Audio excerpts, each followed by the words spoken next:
ناونی ساورده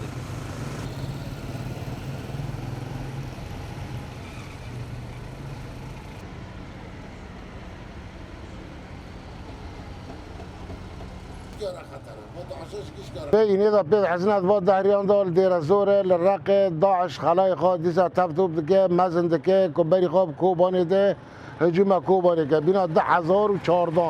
کبری خود دا کوبانی دا شکست شندا وگریا 10,015 دا وگریا کمکجیاک لکوبانی چه کرن سیست انسانی مکشتن یک جی برای مبو عبدالله محمودی جعبو امریکا 47 سال بود داعش لسر ملت گیش که خاطف تو که بینا برای قوم بگه خطری خالصر منطقه گیش که و لسر کوبانی بشکل خاص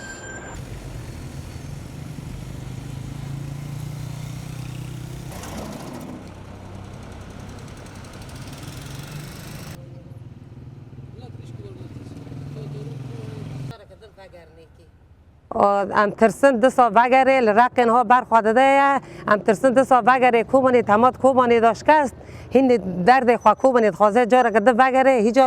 جار ده کمکجیا کده چه که ورگاه ملت ترسه و دولت خوازم وی داعشی کجنه مرا که ملت جی نترسه مال خواب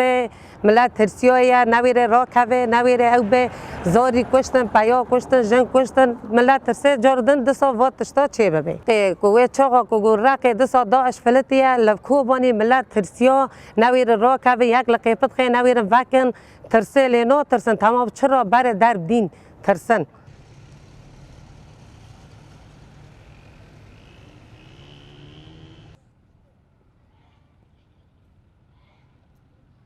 داعش بخواه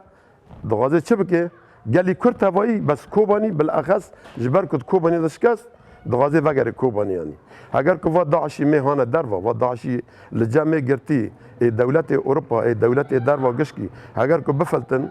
و در کهون دگواره خاطری خسر دولت گشکی سر عالم میگه یعنی تاکی تینه بیرامه که 10,015 دکا او کم کجیا چه کرد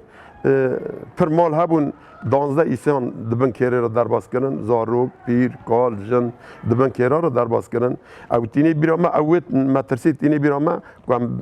جاره کردن لوی اوه وگره